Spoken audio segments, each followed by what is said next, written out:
What's the least amount of time that we need to make this happen? So let's close down. Let's make a bold move. Although we're the startup, a 30-day, sprint to launch, which is, that just doesn't happen. We got so much positive reception. They were all saying this is fantastic. Like, how do we try it? When I told them the idea for the first time, they said, cool, why don't we do it tomorrow?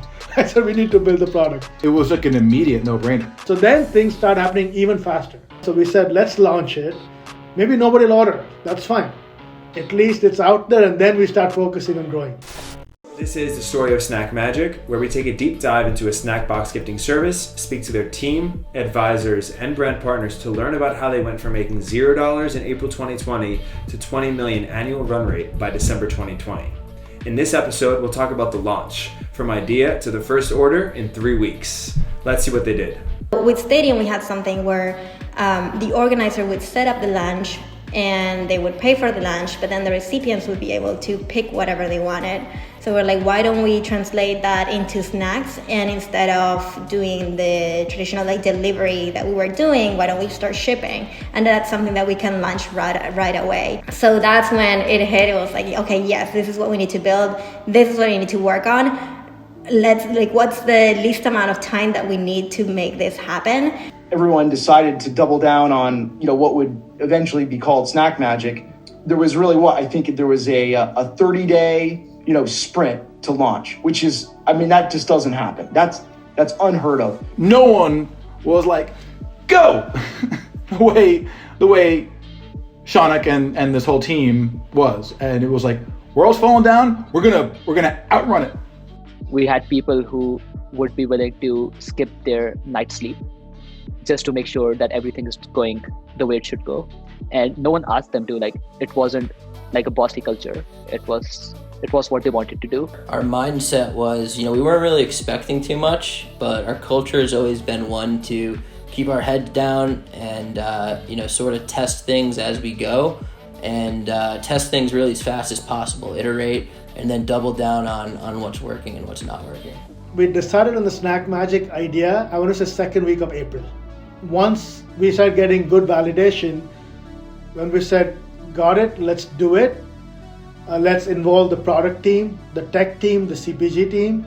So we're working on what's the name, we're working on what's the look and feel. How do we present snacks in a way where it doesn't look like other snack baskets and boxes? Everyone there are 25 people in the tech team, they just jumped right into making this website.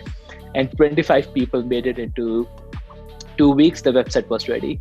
The bigger challenge, I would say, at that point of time for trying to build something new on top of something that had already existed with a team which was fully remote. So it was a mixture of taking things that we already had and adapting it to the new product. The conversation quickly went from, working with them for a marketing channel, for Stadium, for a channel that was on hiatus, to working with them more on directly buying their products for SnackMagic, where we're actually immediately shipping and selling their product the next day. In the CPG world, there's a million cookie companies. There's a million companies who are doing chips. What differentiates you? How do you stand out? And I think that's where we were a really good fit for brands, helping them navigate this space. I think the way in which SnackMagic is different is that we're not in competition with these brands whatsoever. So, it's in our best interest to see these brands succeed. So because we had done all this with Stadium, we were very confident on the operations side. When I spoke to our operations, they're like, we are ready to do it tomorrow. I said, we need to build the product. So we built the product. Nearly we had the mock-ups and all that, but for us to give that product personality, we had to come up with a name. I remember the whole name discussion was super interesting because the process was a big document that they had a bunch of names. We got on a call, starting voting for once, and somehow we got stuck with SnackMagic. And I early on remember being like, this is such a silly name. We ultimately build a good product, people will start relating to the name. And eventually when we decided that this was the name, that this was the one that we wanted to go with, I was like, okay, we'll just embrace it. We'll embrace the cheesiness a little bit, the playfulness. And that's how the brand came to be in a way, how the visual identity also came to be. For me, it was really impressive to see how from a couple of weeks of having to come up with an idea, they came up with this company that has like a brand essence and approachable, low-key, family friendly, that really involves from PG-13 to someone 60 years old, I think. One of the biggest challenge was, what do we do with the brand? Do we launch it as Stadium? Do we launch it as something else? Do we launch it as Stadium Snacks and Beverages? It was like, I remember it was like a very long discussion of like, how do we launch this? And then realized that we had the opportunity of doing something slightly different, right? And that's when we decided like, okay, yes, we need to split it. This is a separate experience. This is not just lunch. We don't want it. It's not only for people working in offices, right? There are other use cases of people that even like use us now. It's like Magic that was not necessarily like our clientele back in Stadium. So it just like made sense to keep it separately. I started off by just kind of reaching out to some of our initial customers, just basically asking them their feedback on this concept. And we got amazing feedback right off the bat. I sent it to some of our biggest customers. So I think under normal market conditions, I think it would have taken us way longer to launch SnackMagic. Like, it was lockdown everywhere. So everybody was stuck at home. And everybody was reading all the news, and they actually wanted to do something positive. So they took to SnackMagic, and everybody, just because of the setting, they ended up working like so much. The most intense period, at least for us, was leading to launch, right? And again, it just comes down to, we mandate of launching in 30 days, no small feat. What's the name? You don't have time to, pull your hair out and have rounds and rounds and rounds of creative discussion around the name, because you got to get onto things. You got to make a logo. You got to design a web page. It goes on and on and on. And you're doing all of that while reading. Do I wash my hands, or do I close the windows, or like, what can I trust in this world? You're still trying to, you're watching the news too about like what aspects of this world actually are falling apart or not. And then as we got closer to the launch date the night before, like we were all anxious. We know tomorrow we are going to release it no matter what.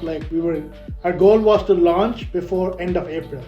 Stuff we know is not perfect, but like trying to get to perfection could take a lot of time, So we said, let's launch it. Maybe nobody will order. That's fine. At least it's out there, and then we start focusing on growing, and we can start buttoning things up. With the Stadium, we'd been working so hard to like get to a certain point, probably taking 5 years or so.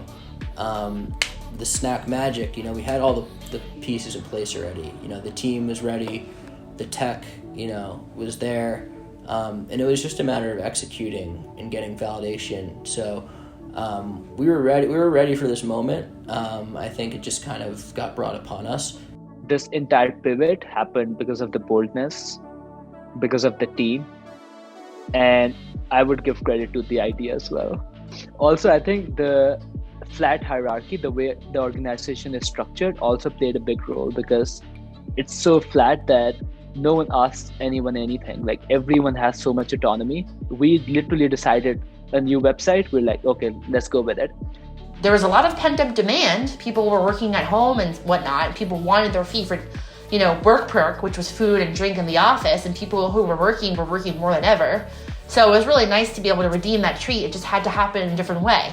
If it grows slowly, you can build the team, you can hire more people, you anticipate things, you plan it out. But if it happens so fast that you have no idea what to do, the only thing you can do is skip meals and skip your sleep.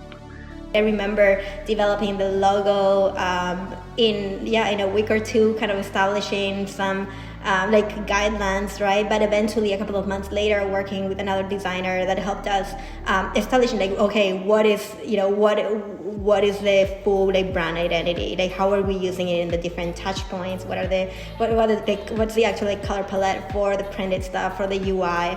But all of that you would think would come at the beginning of the process just came a couple of months later, which is not necessarily how it always goes. But as you mentioned, we do have this habit of building something. It's not polished, it's not 100% there, but we launch it because that's how we get validation. That's how we know if it's sticking or not sticking, and then double down on the things that work and then cut our losses on the things that don't.